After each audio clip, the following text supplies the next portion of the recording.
This is Real True Street Crimes narrated by Eddie Jackson Jr.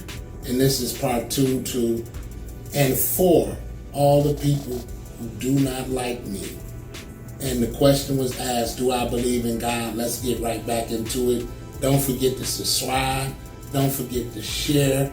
And don't forget to link up. And please don't forget to look at my CBD oils and all of my products there as well. But here we go. Let's go on into the story. I'm at the hospital. I've been shot 4 times. But let me go to the very end. After he shot me 4 times, the other 4, if I had went the way I wanted to go, would have hit me in the back of the head and I wouldn't be here today.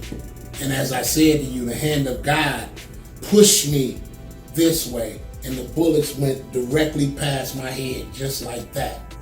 Now, at that point, I'm running across the street trying to get to the lot and get to Mount Clair. His gun has jammed.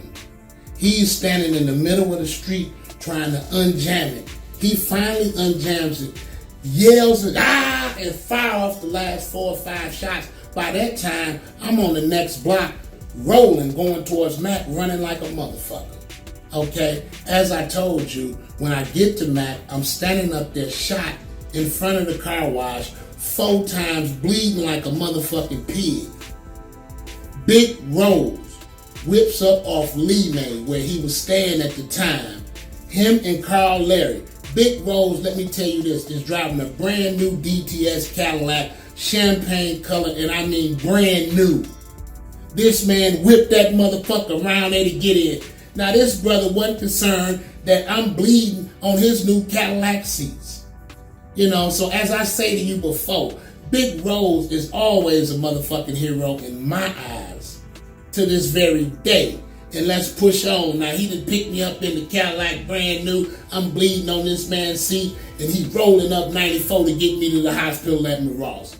Okay? Now let me give you a little more background. At this point, my father had been dead for 5 years. Demetrius had been dead for 6. Okay? At this point, I'm fucking with a crew in New York called the 7 Dwarfs.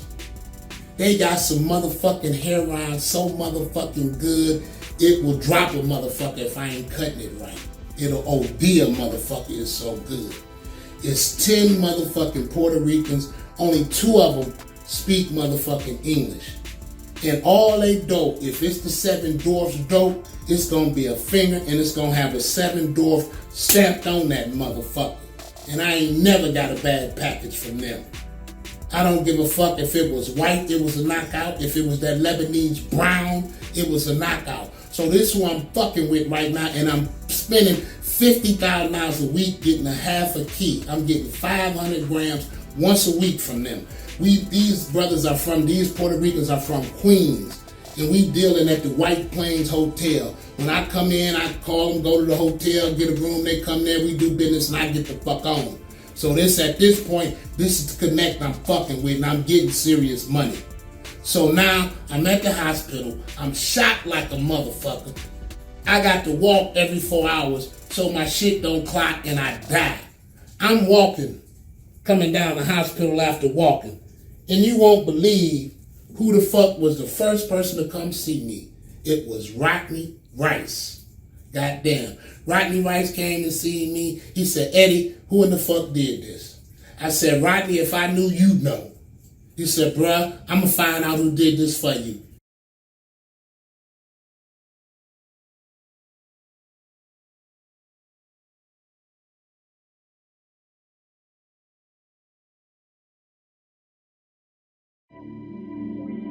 Big Boss Filmworks and Big Boss Books presents Courtney Robert Brown Jr.'s follow-up to the book Motown Mafia. Motown Mafia, big man on campus. My internship was kind of in how the world of international finance and international criminal activities overlap. Corey Black Sr. wanted Corey to go to school to bring legitimacy to the family, but Corey had other plans. While in college, with the help of his friends and his girlfriend, he starts and grows a successful drug operation. 5 minutes later, 2 agents, now I know they were agents, but at the time I see 2 guys go to the right, another 2 guys start walking towards me. They stop at my seat and they go, grab your bags, DEA. come with us. Needless to say, this is not the fun part of being an intern. Corey finds himself conflicted with his responsibility to running the family business and his obligation to his college studies. However, he'll have to make things work in his favor if he wants to remain the big man on campus. The names have been changed to protect the guilty and the innocent. And it's funny because at the same time I'm going to class and I'm taking economics and business 101 and marketing. And you know, your economic teacher's telling you about a business plan and how you get a small business loan. And you know, it's kind of the hypocrisy of the world, because I'm like, that ain't how the real world works.